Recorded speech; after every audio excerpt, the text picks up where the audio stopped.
In this section, I'm going to talk a little bit about my teaching goals for the course and suggest some questions for you to reflect upon as you think about your learning goals for this course. I have three basic teaching goals. The first being wanting to impart some knowledge to you or wanting to help you learn a little bit. Initially, we will talk about some overarching issues in terms of knowledge claims and research orientations. We'll talk about the general process of social science research, and then the course will move into more specific kinds of details, first about quantitative research methods, and then in the second half of the course we'll focus more on qualitative research. When I'm talking about quantitative and qualitative research, you will begin to understand the difference between quantitative and qualitative research strategies and the different methods, data, and analysis involved in each of those strategies. And so you will have knowledge or the opportunity to gain new knowledge about social scientific research methods throughout the course. I want to impart some skills, and so I'm going to train you in some very specific skills. In the first half, you're going to learn to begin to do some secondary analysis of large quantitative data. And so we'll be using data from Statistics Canada, more specifically the 2011 General Social Survey. You're going to actually be able to work with the data using a program called SPSS. And you'll learn how to analyze individual variables and do some very, very preliminary bivariate analysis or looking at the relationship between two variables.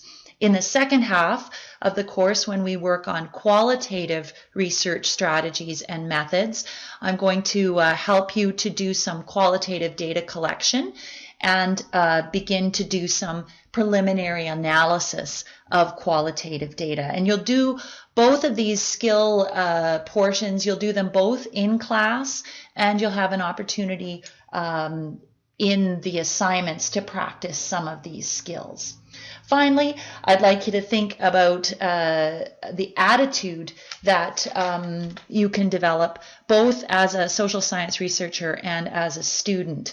And so in terms of being a student with the right attitude, I hope that you will be able to stay organized and keep up with the work in this class. That includes coming to the lectures, doing the readings that are assigned from the text, and completing the assignments on time. In terms of an attitude of a social science researcher, I'd like you to think about the social problems or the social situations that you might be interested in researching or finding out more about during this course, and how social science research can contribute to the solutions of these social problems that we face in our society today. I'd like you to also think about the role of research in the work of social change. Often we look to government to make policy changes, but these policy changes, it's important that they be informed by empirical evidence. And so how do social science researchers contribute to social change both at the university, but also in the more broader political process? Then I'd also like to have you think about some of your learning goals. In many programs, taking a course in social science research methods is required. So why do you think it's necessary for you to learn about these different social science research methods? And if you already have a predilection for one kind of method, perhaps you're into statistical analysis or you much prefer qualitative research methods, why do you think it's necessary that you learn a variety of research tools? I'd also invite you to think about which social problems, processes, or situations are of interest to you. What are you interested in researching during this course?